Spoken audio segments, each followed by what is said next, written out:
ఆల్వాల్లో హిందూ శ్మశాన వాటికను రక్షించాలని, డంపింగ్ యార్డును ఎత్తివేయాలని, Ramky go back save graveyard అంటూ నినాదాలు చేస్తూ ఆల్వాల్, మచ్చు బొల్లారం, సాయిరెడ్డి కాలనీలోని స్థానిక ప్రజలు మీడియా సమావేశాన్ని నిర్వహించారు.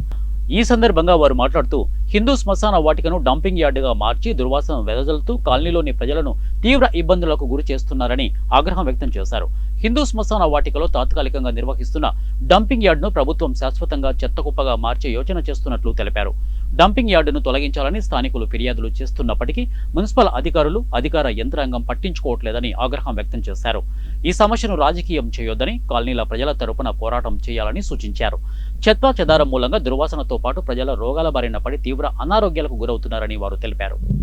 మీడియా ముందుకు రావడము, మీ ద్వారా ప్రజాప్రతినిధులకు, అధికారులకు మా యొక్క విజ్ఞప్తి ఏంటంటే, దయచేసి ఈ దాదాపు 50 కాలనీల ప్రజల ఆరోగ్యం దృష్ట్యా, అదేవిధంగా మన పూర్వీకుల ఆత్మ గౌరవం దృష్ట్యా ఈ సమస్యను సత్వరమే పరిష్కరించాలని దయచేసి ప్రజాప్రతినిధులకు విజ్ఞప్తి ఏంటంటే, అదేవిధంగా అధికారులకు మా యొక్క విజ్ఞప్తి ఏంటంటే, ఈ సమస్యను మరింత జటిలం చేయకుండా అందరూ కలిసి వచ్చి ఈ సమస్యను పరిష్కారం దిశగా ముందుకు తీసుకుపోవాల్సిందిగా మా యొక్క విజ్ఞప్తి.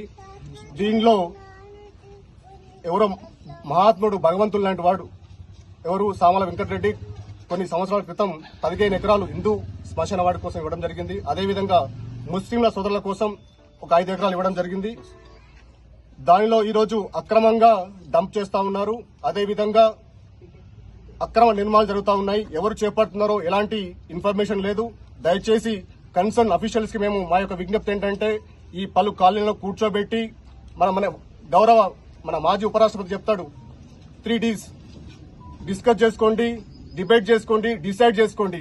ఆ విధంగా ముందుకు పోవాల్సిన అవసరం ఉందని ఈ సందర్భంగా మీడియా మిత్రుల ద్వారా పలు అధికారులకు, ప్రజాప్రతినిధులకు తెలియజేయడం జరుగుతోంది. మేము రాజకీయాలకు అతీతంగా చేస్తున్నాం. దయచేసి మిగతా వారందరికీ మా చేతులెత్తి దండం పెడతా ఉన్నాము. దీన్ని ఎవరు అదే మీరు ఇల్లు ఇక్కడ తీసుకున్నారు, ఎట్లా ఉంటారు అని అనుకున్నారు. కానీ మాకు ఎలాంటి సెంటిమెంట్ లేకుండా మేము ధైర్యంగా వచ్చి మేము ఇక్కడ ఉన్నాం. అంతేగాని ఇప్పుడు ఒక 4-5 years నుండి ఇక్కడ విపరీతమైన డంపింగ్ యార్డ్ ను పెద్దగా చేసి మేము ఇక్కడ ఉండడానికి వీలు లేకుండా చేస్తున్నారు. ఇప్పుడు మేము ఇల్లు అమ్మేసి ఎక్కడ వెళ్లి కొనుక్కొని ఉండాలి, మీరే చెప్పండి. చాలా మంది 3 రోజుల నుంచి మేము ఇక్కడ అన్నం లేకుండా, నిద్ర లేకుండా మేము లేడీస్ అంతా వచ్చి చాలా కష్టపడుతున్నాం. పొద్దున్న నుంచి సాయంత్రం వరకు మా మాట వినండి. సీఎం అన్నగారు ప్లీజ్, మేము అందరం మీ చెల్లెలము. ఓకే అనుకుని మేము ఇల్లు కొనుక్కున్నాం. శ్మశానం మాకు ఓకే, కానీ ఈ డస్ట్బిన్ ఇది నిజమైన హానికరమైన విషయం.